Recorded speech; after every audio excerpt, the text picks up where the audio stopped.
Good evening. I'm pleased to introduce my friend and colleague, Francesco Paparella, who is going to tell you a story this evening about nature's shapes and patterns and the instabilities that create them.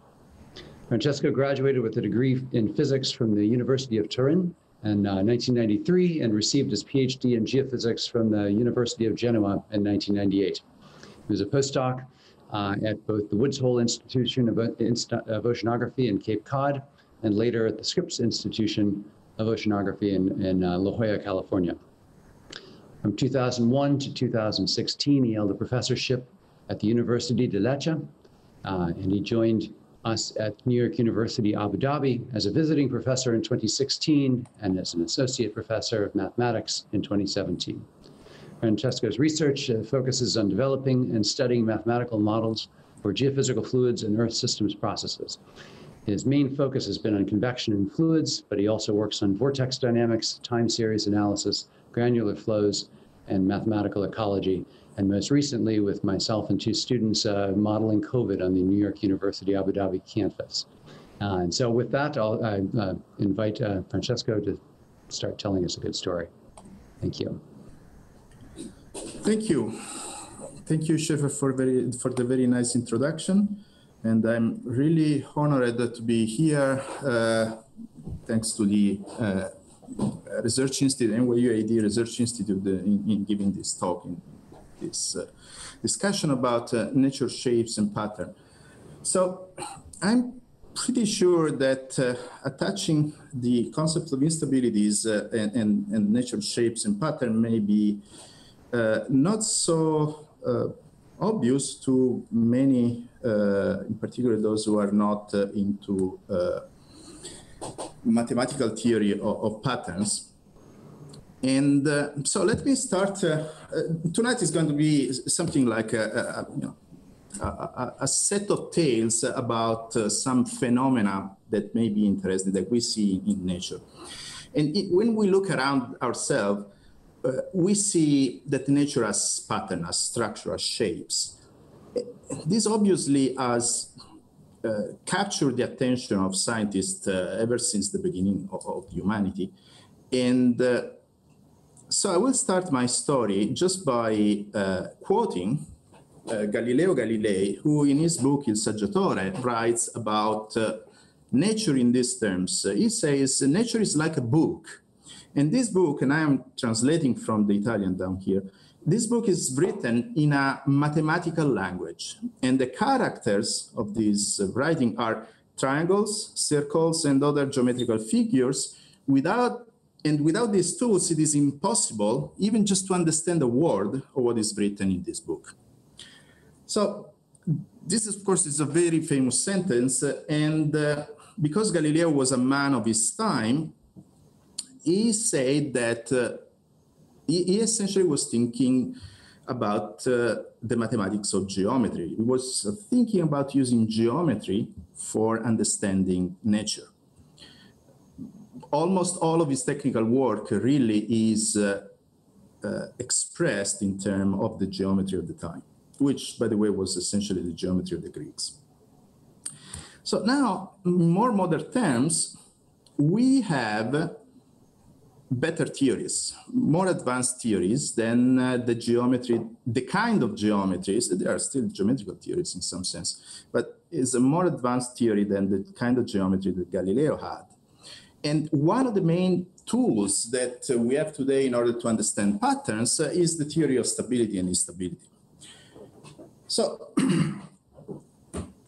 when we, in common language, when we say that something is stable, we may very well think about something like a bead that rolls freely in a cup, and we know that the bead eventually will fall, will stop on the bottom of the cup, and if we nudge it, if we just perturb it or shake the cup a little bit, maybe the bead will oscillate a little bit, but eventually will go back to its equilibrium state. And this is what we would call a stable situation. An unstable situation is when, for example, we put the bead on top of a bump, a very smooth bump, we know that there is one position and only one position which would be an equilibrium, in that very position, the bead would have no reason to move and would not move. But we also know that it's essentially impossible to set the bead exactly in that position. And even if we could, any external perturbance, just a vibration, a little breeze of air, would displace the bead for that equilibrium position, and the bead would not return to the equilibrium. It would just start rolling and fall away. So this is the typical way we picture stability and instability. And there is nothing wrong in this. Let me just say something about instability. What I just described, the bead that starts rolling away from its equilibrium position, is what we call the instability. Another very important question would be, what stops the bead? Where does the bead go? And which in technical language would be the equilibration of the instability. I won't really cover this topic tonight. That is just as interesting as the onset of the instability. However, it's highly technical, quite difficult to treat that subject without heavily using mathematics.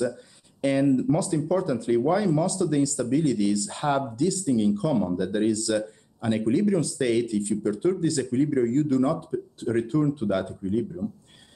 The process, instead, the process of finding a new equilibrium may occur through many, many different mechanisms, and giving an overview of them all is really impossible in a short time. It would really require something like a university course. So I will talk about just the onset of instability. Now let's go back to our topic, patterns. What has this story of the bead to do with patterns? Well, at this stage, nothing, because this particular picture of instability essentially is oblivious of space. In this story, in the story of the bead, there is only time, but we don't have a spatial extent.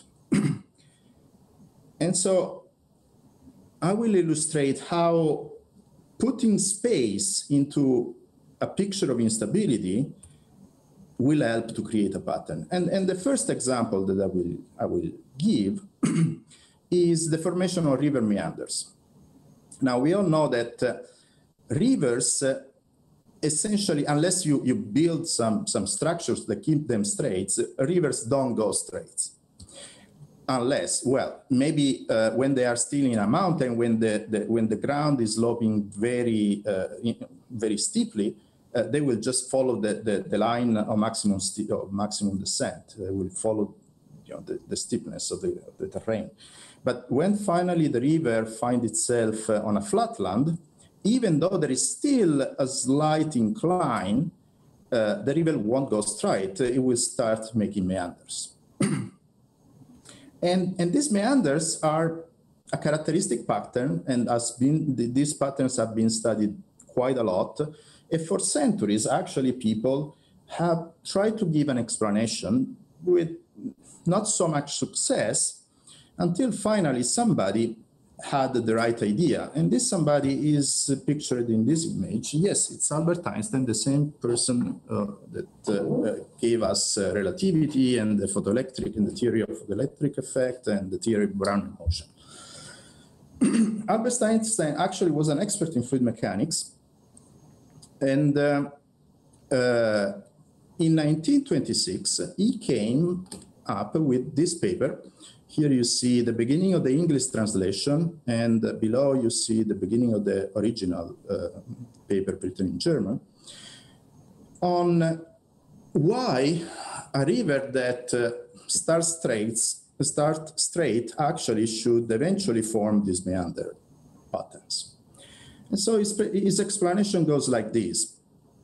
Okay, let's start with a river that already has some curve. These, the things that you see are Einstein's original drawings in his paper. And so he draws a river that already has a curve towards the left. He could have drawn this less emphasized, more straight, but still you need, to understand this phenomenon, you still to start, you need to start with something that already has a slight curve. Okay, so now let's look at the section through these 2 points, A, B, the vertical section through these 2 points. Now, a fluid parcel here on top of the close to the surface of the river, because the current overall will turn left, will experience a centrifugal force that will push it towards the right. Just like when in the car you turn left, you feel a slight push towards the right. Of course, a parcel on the bottom will feel just the same push.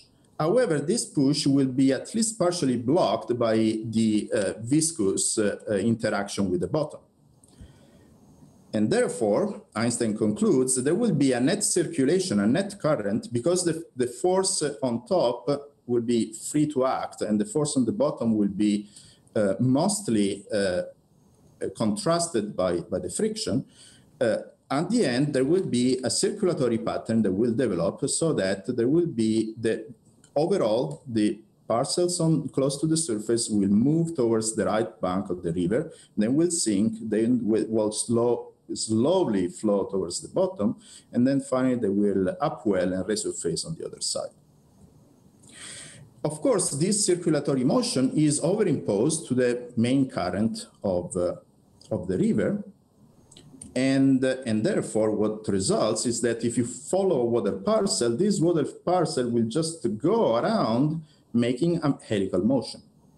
Now, of course, this helical motion exists only when the river bends, when the river has a curve, because when the river goes straight, there is absolutely no reason to have this helical motion. But now consider the fact that a river has banks that in general are made out of mud or sand, a very fine material which is easily eroded. So this helical motion essentially will take material away from, in this case, the right side, the right bank of the river, and will deposit after half a turn on the left side. Okay, so now we have a reason for the erosion, a mechanism that enhances the curve. So if we return here, we see that as time goes on, and this is a slow process, it may take tens of years, centuries, depending on the situation, how quick is the current. In time, this initial bend will become more enhanced. Not only that, but the more enhanced will be the curve, the stronger will be the centrifugal acceleration experienced by the water, and therefore the further will proceed this phenomenon. This really is an instability. So start now with a straight river. If you start with a straight river, of course, if the river is absolutely perfectly straight, there is no reason for it to bend. But if for whatever reason, it already has a tiny little small bend, then this phenomenon on that bend will start eroding the bend, will start enhancing the bend, amplifying the bend. And this is exactly the same thing as the bead on top of the heel, of the bump, of the smooth bump. If the bead is exactly on top, there is no reason for it to move. But if you just nudge it just a little bit, it will move down in the same direction and enhance its fall. However, there is a distinction with the bead, with the case of the bead. Now, this helical motion comes with something which is new. It comes with a characteristic length, which is the distance between two passages in this helical motion. And this means, for example, that you cannot have a river bending with bends smaller than the distance between two of these helical turns, for the simple reason that there will be enough material to be deposited to create this bend. And at the same time, this process will become very ineffective if repeated over many bends. So this means that the distance between these helical passages essentially set the sides of the bands. So if we turn back to this river picture, we see that all these all these meanders, by and large, have roughly the same size. You don't have meanders 10 times bigger than this or 10 times smaller than this size. So this means that now when we add space, typically, not always, but typically, we have that instabilities occur on some spatial scales. They amplify some patterns. Now, just for completeness, most of the focus in this paper by Einstein was on bias laws, the fact that in the North Hemisphere, bands typically start from on the right side, and in the Southern Hemisphere, they start on the left side. This is not, this is an interesting story, additional story. It has something to do with Coriolis force, but it's not the focus of the instability. The instability would occur anyway. That is just a trigger. And in any case, in this is picture of a river in the Amazon forest where essentially we are at the equator, so the Coriolis force is essentially negligible. So now, this was just an example, and I wanted to put it in there because not many people, I think, knew about this story. The next example is much better known, is much more known, at least within fluid dynamics. And I can describe this as a series of spinning tops. So here you have these colored lines. So the red lines can be thought of as an infinite sequence of spinning tops, these black dots. And the blue lines can be, and these tops spin in counterclockwise direction. On the other hand, the blue lines also are infinitely many spinning tops, but they spin in the clockwise direction.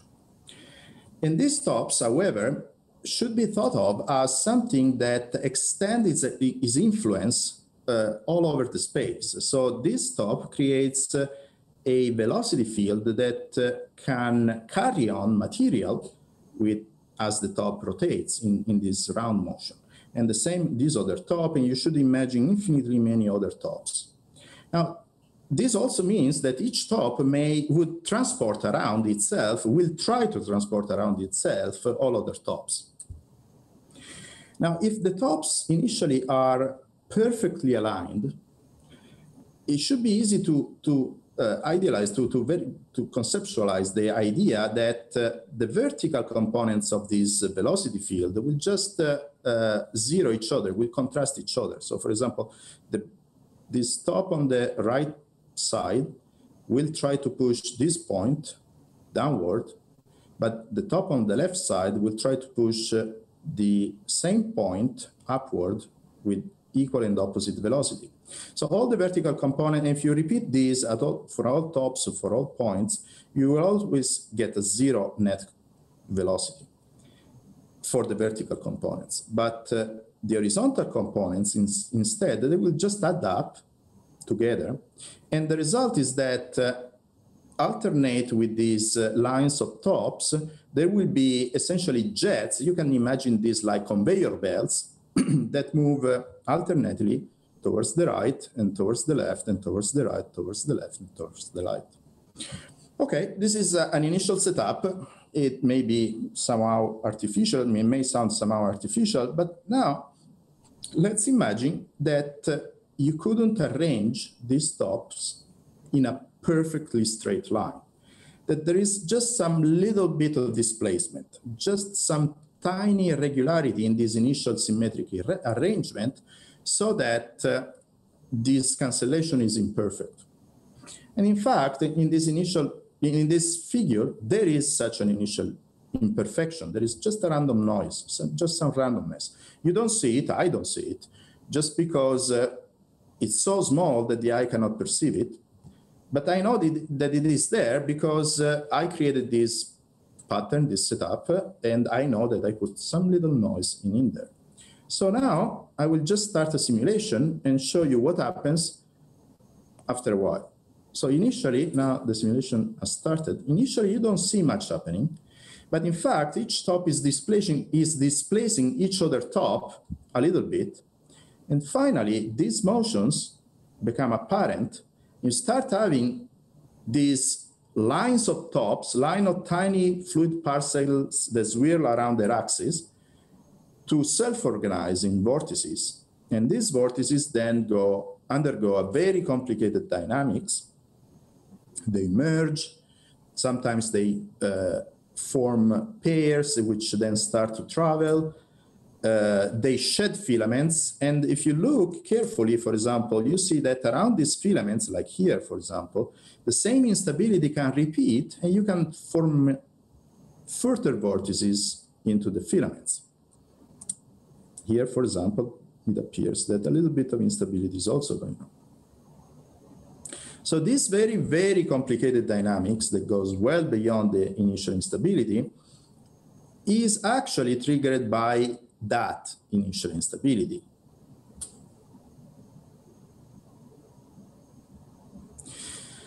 And in these vortex patterns, you may have recognized some patterns that actually occur in nature. Now, this is actually a picture taken in a laboratory, and this is a courtesy of Professor Jun Zhang, my colleague at the Center of Stability, Instability, and Turbulence. And this is a soap film, which has been created by a special apparatus in the lab, in Jun's lab. Into this soap film, there are two very tiny strings, which are attached on one end and are free to float into the soap film. And as they float, they produce instabilities that in turn produce vortices, just like the vortices that you have seen in the simulation. Now, let me be clear. This shear instability, this is the technical name, or barotropic instability, is only one of many instabilities that form vortices. However, once the vortices are formed, even though there are several instabilities that form vortices, their subsequent dynamics has many things in common. And so here you can see vortices essentially in a soap bubble. In this picture, you can see vortices on top of clouds formed by a very similar kind of instability. Other vortices formed in the wake of an island. Here there is an island. This is a picture taken by satellite. So this is an island, and there is wind which goes from the lower left side corner of the picture towards the upper right corner of the picture. And this wind creates the instability that in turn forms these vortices. Now, of course, in this picture, the trained eyes will see many more instabilities in addition to the one that I'm talking about, but I will just stop to the vortex-making instability. And then finally, we should be aware that the ocean, even though we don't see it because our eye just would see a blue surface, but if we could see the velocity field of the ocean, we would see that the oceans are full of vortices that are created by many different mechanisms. In this case, you see the North American coastline with the Gulf Stream that emerges just along the Florida coastline and then detaches at Cape Hatteras and then starts meandering. These meanders break down in vortices. And these vortices really literally fill the entire Atlantic. And this is their dynamics over time. This simulation spans about a couple of months. This is an extremely high resolution simulation. And as you can see, they look quite similar, although they are not exactly the same as the vortices that you just saw before. So vortices are another outcome of instabilities. And now I would like to talk about an instability which is very dear to me because I kind of studied quite for several years, which is peculiar because, well, sometimes you find instabilities in places where you would not suspect that there will be an instability, where just by intuition you would say, no, it should be stable. And the case that I would like to illustrate is a situation where you have a stratified fluid, and on the bottom of your container, whatever this container could be, you have fairly dense fluid. And then as you move upward in your container, you find less and less and less dense fluid until you have the lightest fluid just at the surface, just close to the surface. And this would be the case, for example, in a lake. When the sun shines on top of the lake, in particular a lake that has no rivers going in or out, so it's not a pond, in fact, if you wish. The sun shines on top of the pond, it warms up the top surface of the pond, and as you go down into the pond, you will find progressively colder water. Now, colder water means denser water, so there you have it. It should be a very stable situation. And in fact, for ponds it is. If you throw a stone in the pond, if there is a burst of wind that creates waves into the pond, this wave may propagate into the interior. You would have that these density surfaces would oscillate a bit, but just like the bead on the bottom of the cup, after a little while, everything will return to its initial situation, to its initial position in which you have dense fluid on the bottom and lighter fluid on the top. There is no way to have any instability. However, this is a pond. Now, if we move from the pond to the sea, we have something else that may change the density of the fluid. We have salinity. Now, salinity has an opposite effect with respect to temperature. High temperature tends to diminish the density of the water. High salinity tends to increase the density of the water. However, if the salinity were so high as on the top surface, so high as to overcome the effect of the temperature, you would just have water that will fall down towards the bottom, which actually is something that occurs in some regions of the ocean, and it's an important phenomenon for climate, for the global conveyor belt. But this is not what I'm talking about. In most places, in just about every place of the ocean, there isn't enough salinity to overcome the effect of temperature. And therefore, the top layers of the ocean are still lighter than the bottom layers. So if you just look at density, you will conclude that the interior of the ocean is just stable, it shouldn't move. And in many places it is. However, in some other places, there is enough salinity not to overcome the density stratification, but to make this trick. So imagine that whatever perturbation creates a wave into your ocean, which is stratified as to be fresh, cold and fresh without too much salinity on the bottom, and warm and salty on the top. Now, this perturbation could be really anything. It could be a burst of wind very far away that has created waves that then get subducted into the interior. It could be the tail of a whale. It could be a submarine. It could be just about really anything. So this perturbation, this disturbance would just randomly displace columns of fluid, some columns of fluid a little bit up and some columns of fluids a little bit down. Now let's see what happens when after this disturbance occurs. So temperature diffuses through water fairly quickly.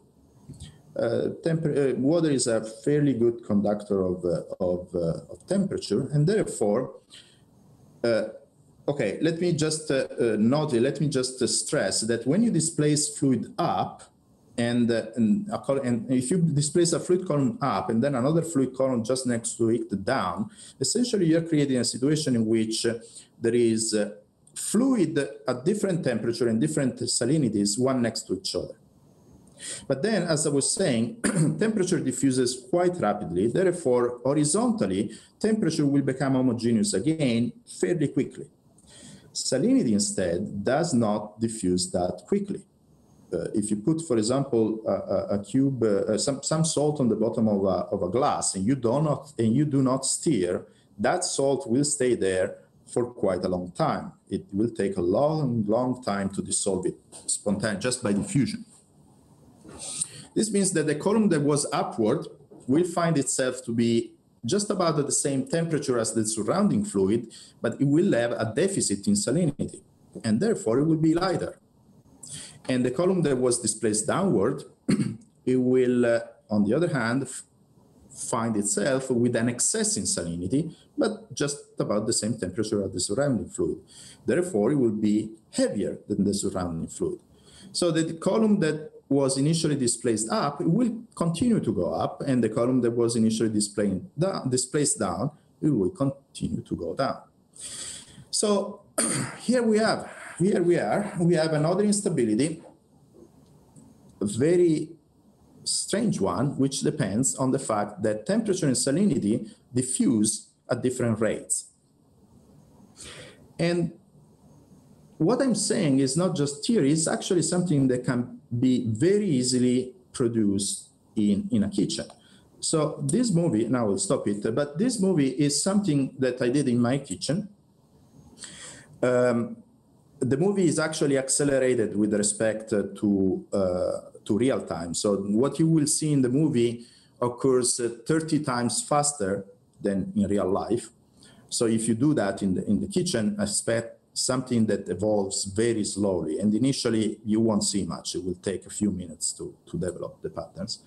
And here, I didn't create a smooth gradient of density. I just created an initial two-layer setup. So there is fresh water on the bottom, and then on the top, and fresh and cold water on the bottom. And then on top, I pour warm water with, well, you could use salt, but if you use kitchen salt, table salt, you wouldn't see anything. So here I use food color that plays the role of salinity, but also plays the role of visualization. It allows me to see what is going on. And the recipe goes like this. You prepare a container, you put some fresh water on the bottom, then in a small pot, you warm up some other water, you put some food color, then you put a little sponge on top of your container. You put the warm colored fluid on top of the sponge so that no splash actually gets into the container, because if you just splash the two fluids, you mix them up immediately. And if you're careful, I wasn't that careful here because you see all these waves, you're starting to see these finger-like patterns that fall down from the top layer. And okay, so let me show this again. So we have the two-layer setup, and then you have this pattern, these finger-like patterns that just creep down and in an enhanced mixing process. And of course, you would have symmetrically equal fingers that go up, but because they don't have food color in them, you don't see them in these movies. Now, the interesting thing, however, is let me show this again, and I will stop it at the point where I want to stress my concept. Here, for example. As you can see, these finger-like patterns, again, they all have roughly the same size. You don't see a finger which is 10 times smaller than this or 10 times bigger than this. They roughly all have the same size. And however, the perturbation that triggered this instability didn't have any specific size, or if you wish, the waves in this container that triggered this instability must have had all sorts of sizes in a random way. So why do we have this specific size? In this case, it should be fairly easy to understand why this particular instability creates only this size. And the reason is that perturbations that are very small, if you have these columns that are really, really, really small, well, they are essentially damped away by viscosity. In addition, if these structures are really small, then salinity will start diffusing almost as effectively as temperature. It will also be very, very well homogenized. On the other hand, if these structures are really big, if these columns are really big, then even temperature won't be able to diffuse, at least not quickly enough as to trigger an instability. There is still some instability, but it's really, really, really slow. So essentially, what I'm trying to say here to illustrate this, that there is an optimal size that allows temperature to diffuse laterally and salinity to be retained. And at that optimal size, you see the instability occurring. And this is the key point in pattern formation. The key point is that you start with a very random initial condition, with something in which, a clumsy experimentalist like me has shaken his container, created waves of all sorts of size, and then the instability amplified the unstable sizes and simply damps away the stable sizes. So this is an extremely important point. You can start, and in this image, you have a graph which has been created as the superposition of many, many oscillation, many waves of many different sizes. And in fact, you can see that this function oscillates with many different sizes at many scales. Now, in a typical instability, what happens is that almost all of these sizes will just stay stable and therefore will be damped away. On the other hand, a few of these sizes will instead be amplified and keep growing until some other mechanism will stop their growth. And here I prepared an acoustic example. So imagine really to do this with sound waves at different frequencies. This initial condition actually contains all the frequencies that exist on the keyboard of a grand piano. It's 88 keys, all the notes on a grand piano. And imagine to press all the notes at the same time. It's going to be nasty. I'm alerting you that what you are going to hear is not going to be particularly pleasant. Because pressing keyboards on the piano randomly does not produce any pleasant sound. But then in this particular simulation, just about all the notes except for 3 will be damped, but those three frequencies will actually exponentially grow. And this is what you're going to see.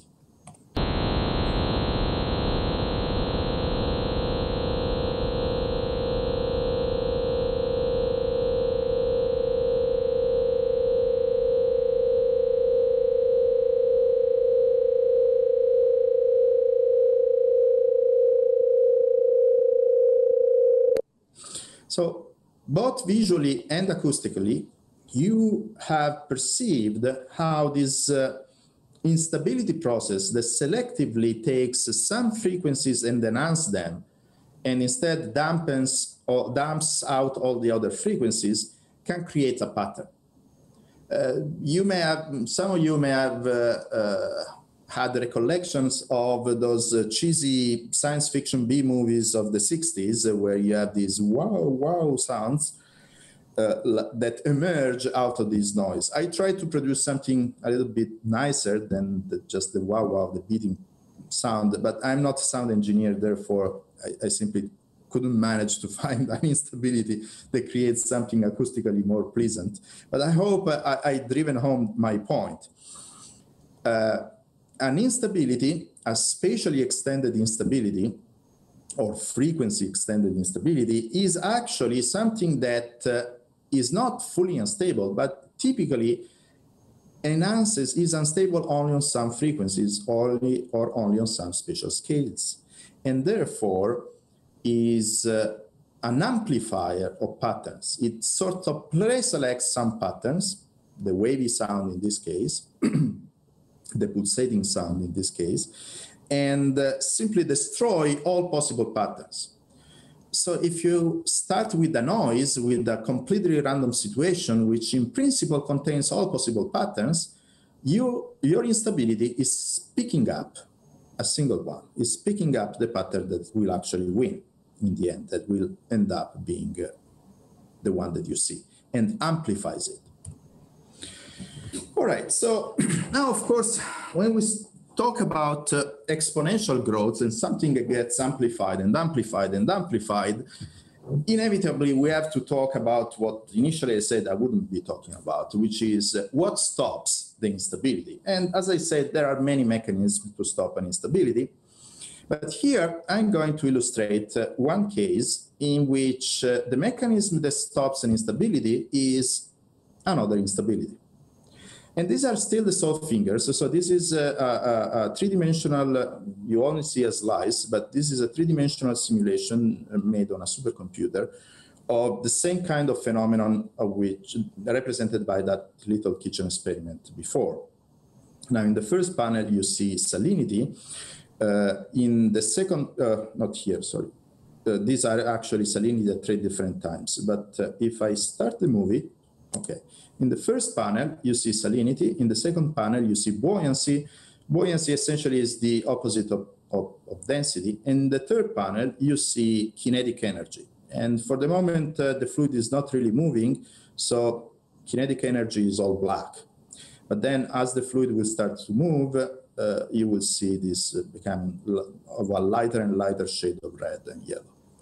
And finally, in the fourth panel, you have the profile of buoyancy. So this profile buoyancy is such that low buoyancy means high density, and high buoyancy means low density. So this is really a stably stratified in density profile with a constant gradient.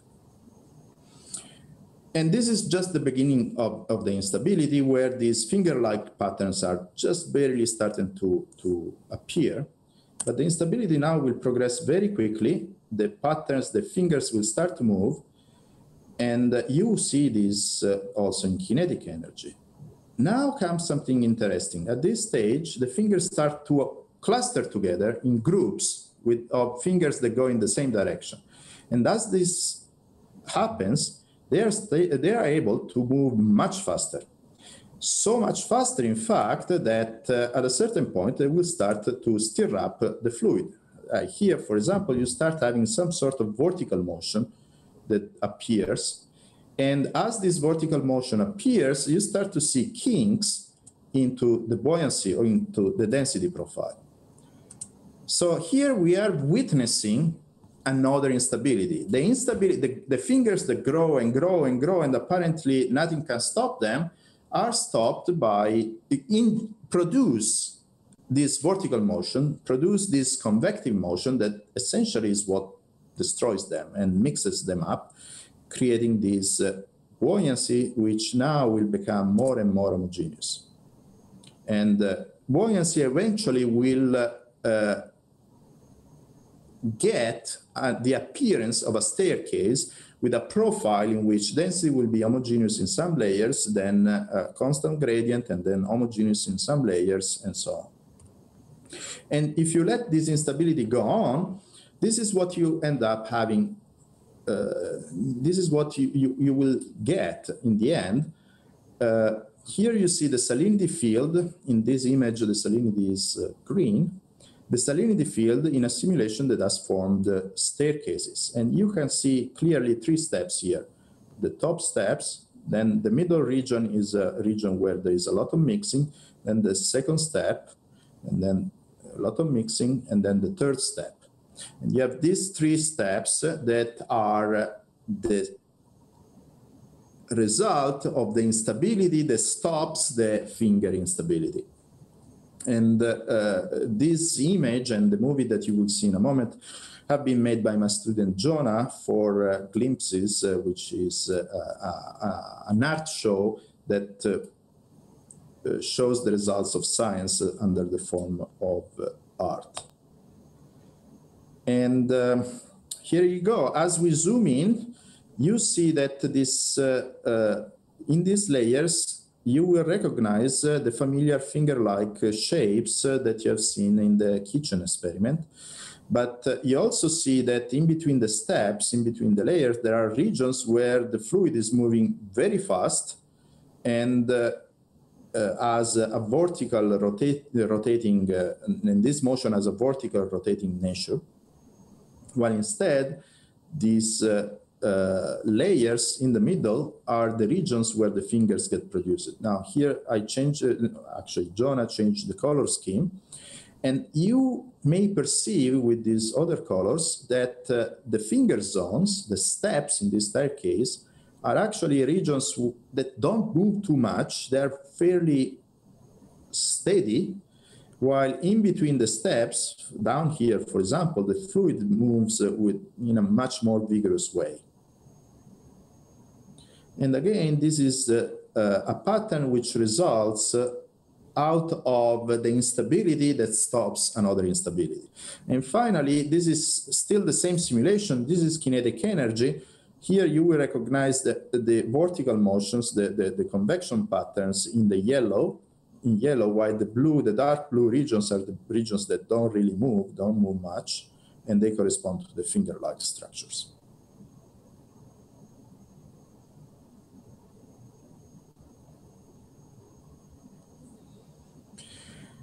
Now, unfortunately, all these structures are not apparent to people because they occur in the world oceans. Staircases like this one have been measured by oceanographers in many places, just about anywhere in the subtropical oceans, in the Atlantic, in the Indian Ocean, even in the Mediterranean, in the Tyrrhenian Sea. If you lower a probe from a ship, starting at a depth of around 200 meters and down until you go well below 500 meters of depth, generally you find these staircase-like patterns. And it is important to study them because the vertical mixing of temperature and salinity is actually one of the key ingredients in our understanding of the global circulation of the oceans and therefore of the global heat transport of the ocean, which is important for climate. All right, and so I'm now ready to move towards the end of this discussion with a final observation. So far, I have described my instabilities, pattern-forming instabilities, as something more ordered that emerges out of initial completely random perturbation. However, there is another equally good way to look at these pattern-forming instabilities, which actually has something to do with an observation made over a century ago by Pierre Curie. Now, all physicists know how important symmetries are in order to understand the physical world.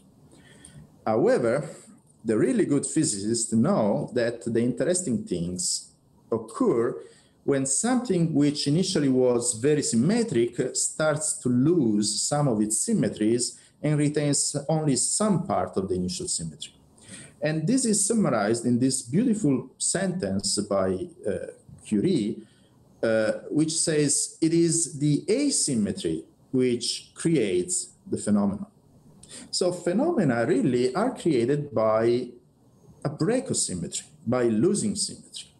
And it may not be so clear what I'm talking about right now, but I hope that in a moment it will become much more clear when I will introduce something else. So now let me show you this picture, two zebras, this other picture, a human hand. This is an X-ray. I choose an X-ray because it shows that the human hand also has internal structure.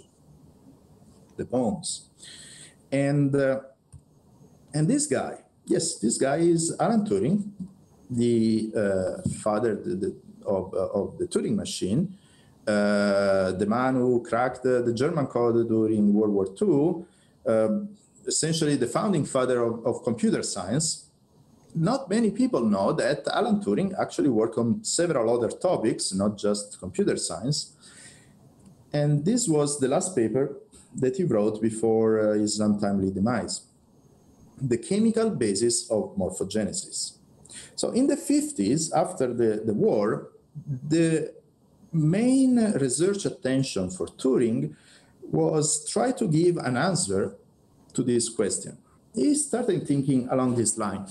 Any multicellular living being, an animal, a plant, a fungi, starts as a single cell. We all have started as a single cell.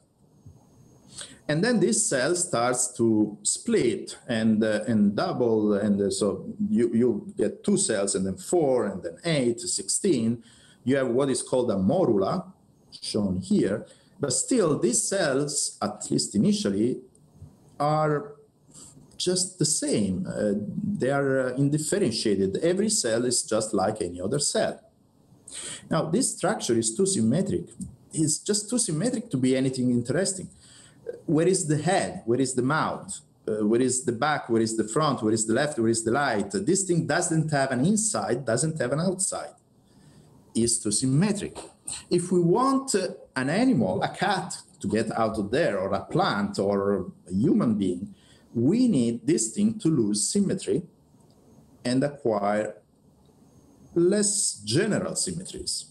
Left and right, just left and right, like, rather than a complete rotational symmetry, for example.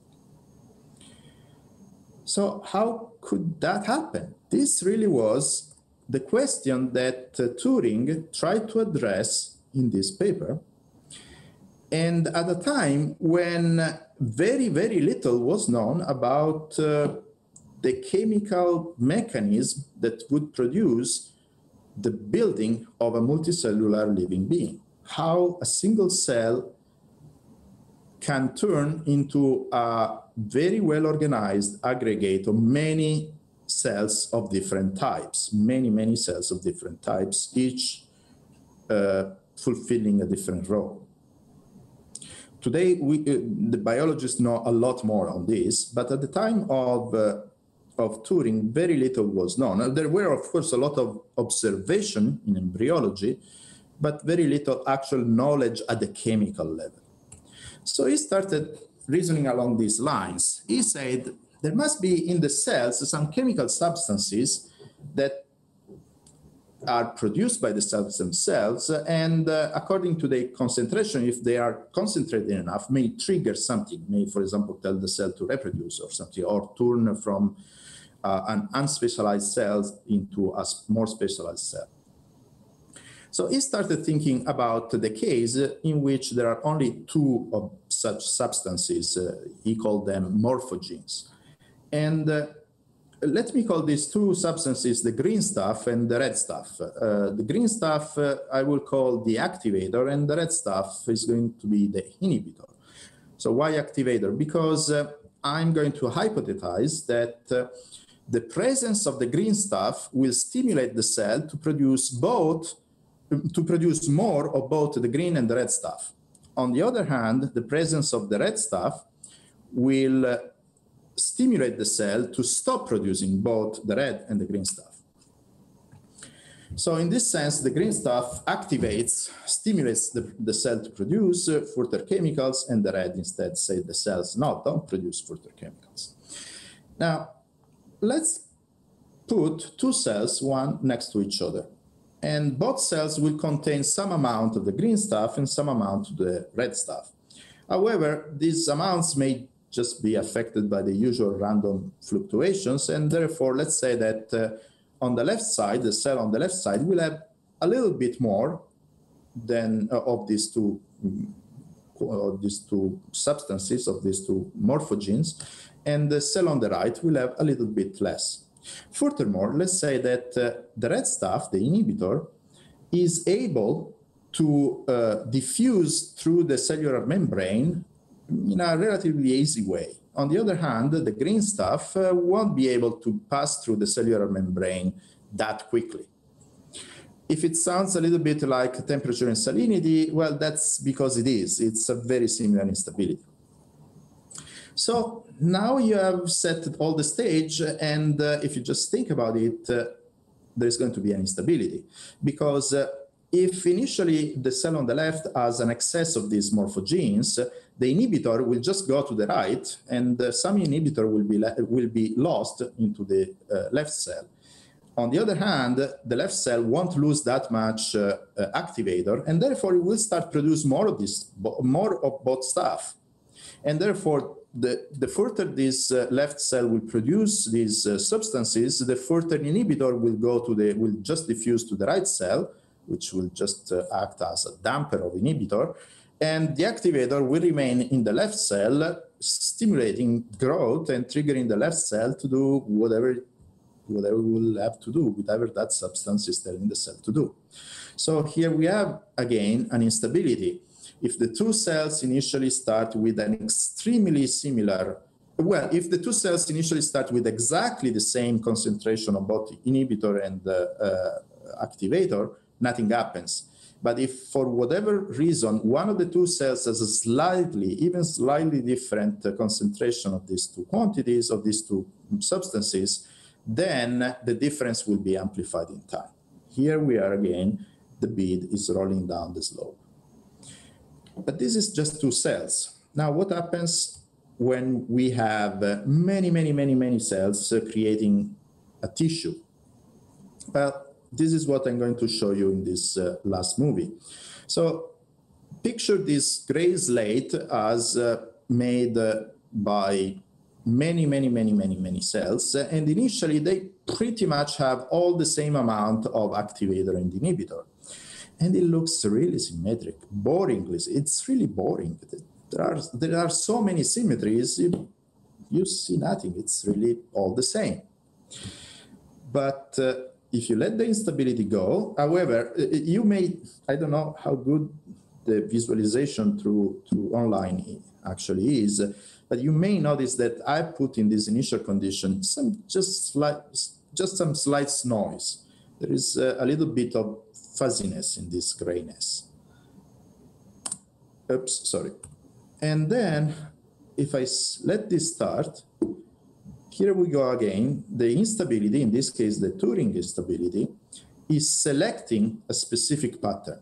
It's just dumping out of that initial noise, is quickly dumping out everything which is not compatible with the instability, and it's extremely amplifying what is compatible with the instability until this pattern emerges. Now, the specific shape of the pattern, the specific labyrinthine shape of the pattern, let me show this again, actually depends on what happens after the instability, beyond the instability. And you can have, therefore, different equations, or if you wish, different chemical reactions that form different patterns, or even just changing the parameters of the same chemical equation.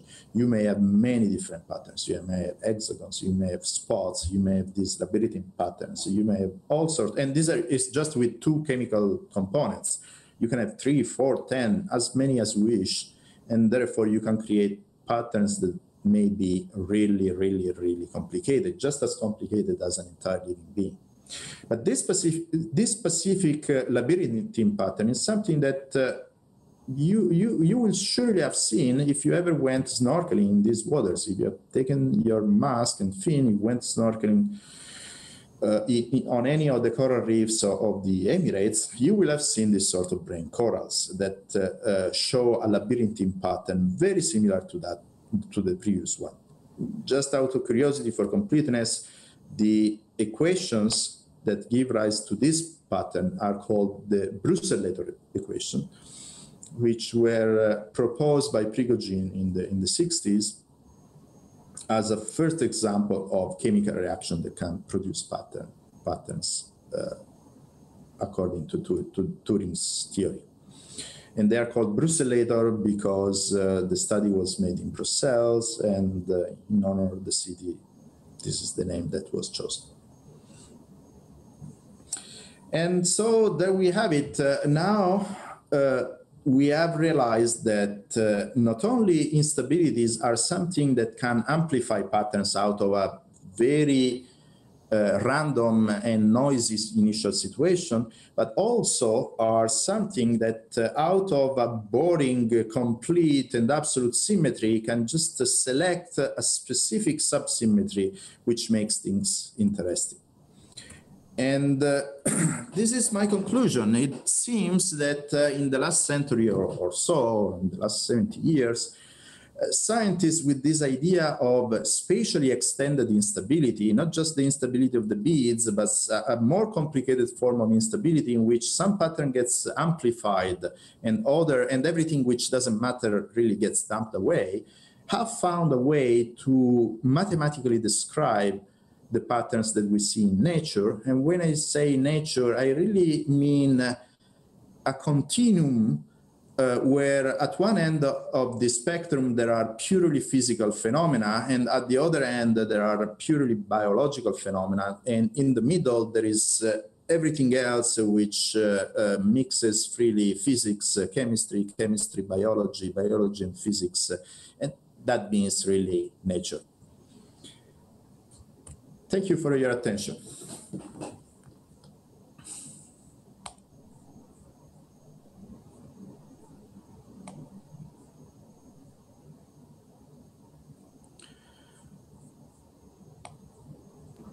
I'm trying to start my video. It doesn't seem to come on here.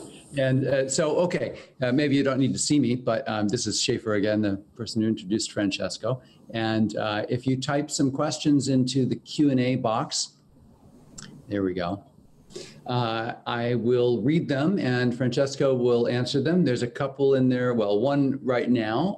So I'll go ahead and read this. It's an interesting and good question. I think you'll enjoy it. So from Gary Hartstein.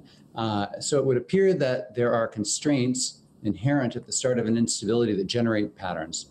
The explanations, however, appear to be marvelously logical post hoc. For example, temperature diffusion versus salinity diffusion. So the question is, given a system and a perturbation, can the relevant constraints and therefore the patterns be predicted a priori? Well, of course, at this level of specificity, which is very low, everything may sound like a post hoc explanation. However, this is not how the actual science of these instabilities has worked historically. Typically, what happens is that you see a phenomenon, and then you start thinking, oh, there may be some instability that produces that phenomenon.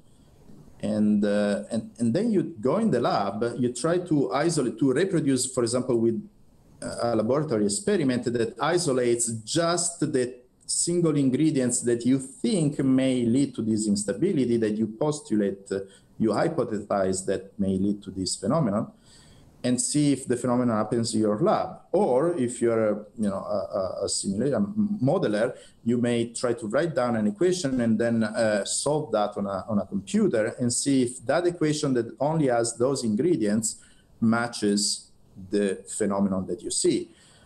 This is how we can understand that it's really temperature and salinity, for example, that produce salt fingers.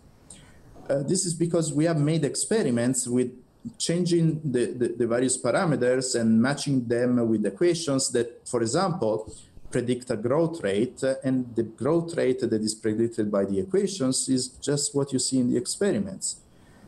This is why we are confident that that is the mechanism.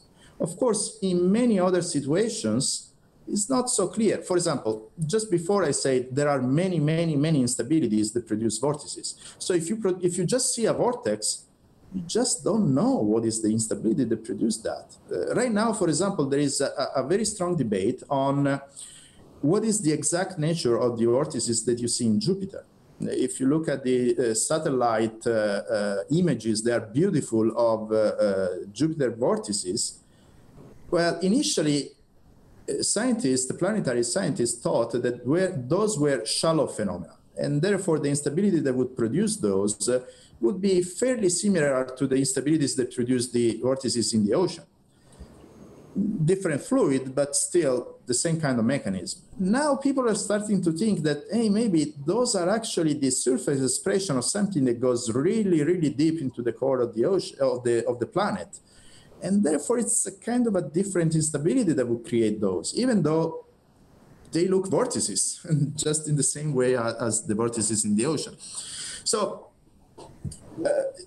you have to work out, as I said, in a scientific way, putting forward the hypotheses and then trying to prove them or disprove them by a careful combination of theory and experiment and numerical simulations. Maybe I would add to that, yeah, so the instability itself is often somewhat predictable in how fast it will grow, but the patterns that emerge from an instability are hard to predict in advance. That's fair to say too, right? Yeah. Just as well. Then this is actually the gray area where I said I wouldn't go. Yeah. So I have a couple other thank yous in the Q&A. I don't see any other questions at the moment. Here we go. So another question from Cynthia Johnson. Would this offer a different initiation to the creation of the universe from a big bang to maybe a steady stream with an imperfection? So a deeper question, but yeah, so feel free to speculate in the creation of the universe. Well,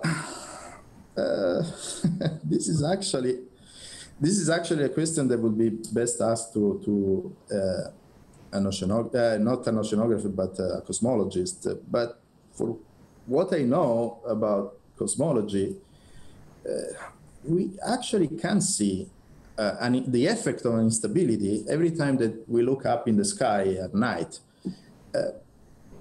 The Big Bang theory essentially tells us that the whole universe started as a sphere of gas, very homogeneous. And in fact, the background radiation has fluctuations that are, if I remember correctly, something like 1 part every 10,000. They are tiny fluctuations. So essentially, it's something really, really smooth and homogeneous.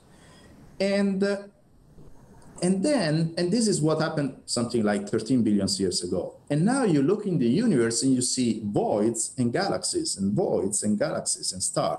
So all this fluid, all this material has clamped together. And this is actually a well-known instability. In fact, historically, one of the first recognized instability, which is called the Jeans instability, is a gravitational instability, such that if you start with a self-gravitating fluid, which is completely homogeneous, just except some tiny little random perturbation, these initial perturbations act as seeds that attract gravitationally all the rest of the fluid, and therefore you form clumps. Now, there is a lot of work in cosmologies on the specific details of these creation of clumps. What started first, the galaxies or clusters of galaxies or structure at smaller scale? I'm not an expert in this, so I won't get there. But my point is, yes, after that Big Bang, there has been an instability, and this is, call it, if you don't want to call it a Jeans instability, call it the galaxy formation instability, the instability that form galaxies. Well done. So another question from Nikki Cochran. How do you define or recognize instability? This is a good point, because in order to recognize an instability, you first have to recognize an equilibrium. Again, going back to the bead, you have to recognize that if you put the bead on top of the heel, in principle, there is an equilibrium there. The bead would just stay there. And so an instability is simply whatever mechanism avoids an equilibrium to be observed or to persist. This is essentially, this really is what for example, going back to the example of the salt fingers, as I said, one would expect a stratified fluid to be stable. Nothing should happen. And so we can match our expectation with the fact, with the observation that instead these fingering-like patterns emerge. And then that is the beginning of some thought process that would lead us to recognize that, in fact, the stratified state in which you have density organized in surfaces perfectly horizontal and flat is an equilibrium, except that it is unstable. Makes sense. Okay, and any more questions from the audience, Francesco?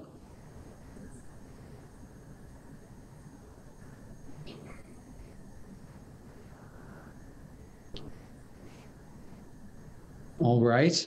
Well, thank you very much for the fascinating talk. And Thank you.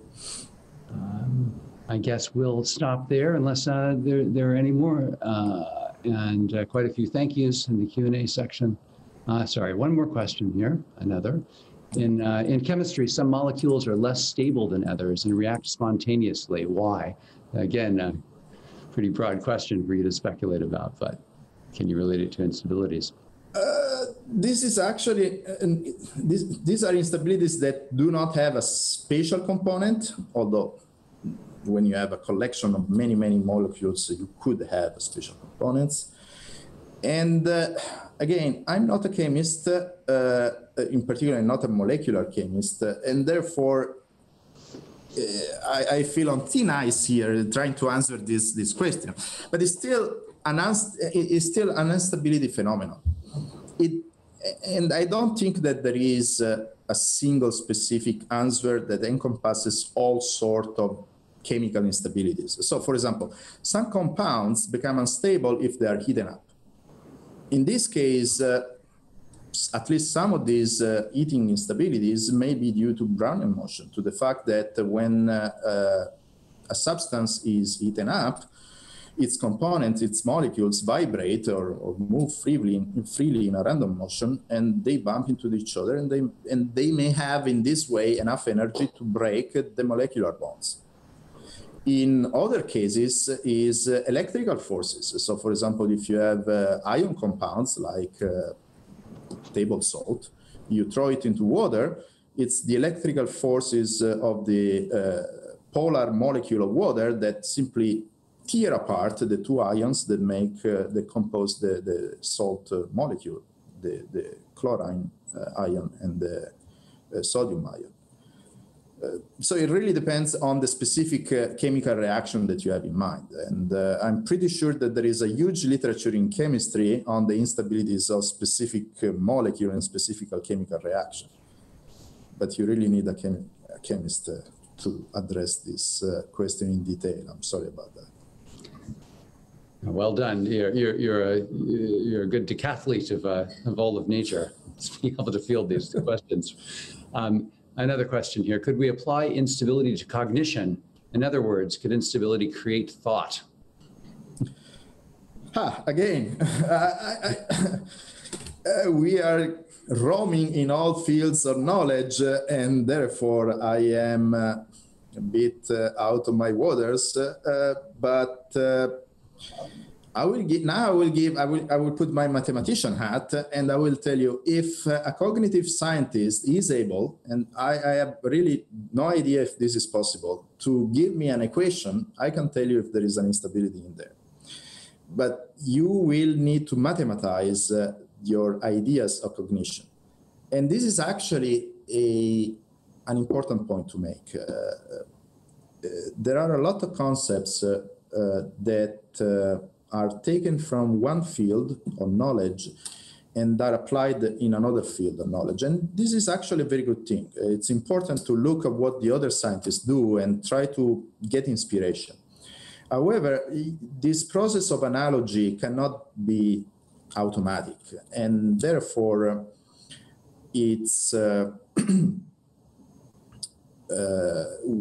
one should scrutinize very, very carefully if it's possible in the first place to make this analogy. For example, this all happens all the time with chaos theory and with imprediictability, with entropy. All these concepts are freely used and transferred from, say, physics to other disciplines. And in some instances, that's a fantastic idea. So, for example, if you take the idea of concept, you transfer it from physics to information theory, huge success. But in order to have this huge success, you have to go through the painful and painstaking process of checking all the details and going through all the proof again. So I really have no idea about how to describe cognition to begin with. I really don't know. But if there is a formal description of cognition, of if at any time there will be a formal mathematical description of cognition, then for sure it would be possible to answer the question whether or not instability theory can be applied to that sort of formalism. Well done. Okay, I'm going to allow one more question here that I think is quite a good one to end on, from Tracy. Are there completely stable natural phenomenon, such as the completely straight river in nature? This is another good question. I cannot think of anything that could not be destabilized in some situation. But on the other hand, it is also true that, for example, engineering often try to stay away from instabilities. So let's take the river as an example. And naturally, a river which is not affected by human activities and flows on a relatively flat land will form meanders. And this is actually a second reason why I picked a river in the image, a river in the Amazon forest, because over there are just so few people that it's impossible to conceive the idea that people actually affected that, the course of that river. But as soon as you move in more densely populated areas, well, people don't want those instabilities, even because sometimes those instabilities occurs in floods, that's under the form of floods. And therefore, they create argins, they create structure, they make sure that the river flows where they want it to flow. And in some sense, they stabilize the instability. They remove the instability out of the picture because they don't want to cope with that.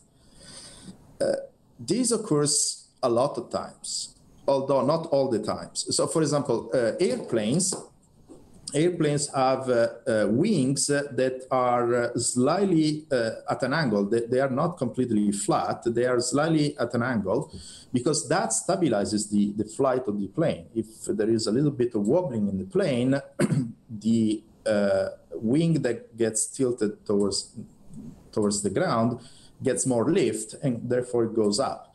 If the angle were actually in the opposite direction, the airplane would be unstable. Now, of course, it makes engineering sense, in particular for civilian airplanes, to draw away the possibility of that instability, just make it stable. So a lot of things that are built by humans are built in such a way as to be stable. By no means all of them. For example, some fighter planes are built in such a way as to be slightly unstable because that makes them more maneuverable. But you wouldn't want to fly it on such plane. Could I offer just a follow-up to that? That you could also argue that nature's promotion of instability, its evolution towards stable structures, that the stable structures that evolves to are fairly stable, just as once the bead's fallen into the well. So, there's a process that things go through, but, I suppose it depends on the perspective and what the initial conditions, which is sort of what you're talking about with engineering. In some systems, you try to start from the beginning if you're creating them, but nature usually doesn't start stable. Yeah, I guess this is another way to answer the same question. If you wait long enough, eventually every instability will die away, although the process may take a very long time. Okay, I'm going to stop there. Those were great questions and a great talk. And I hope everybody has a good evening. And thank you again for attending. And thank you, Francesco, for the talk. Thank you very much, Trevor.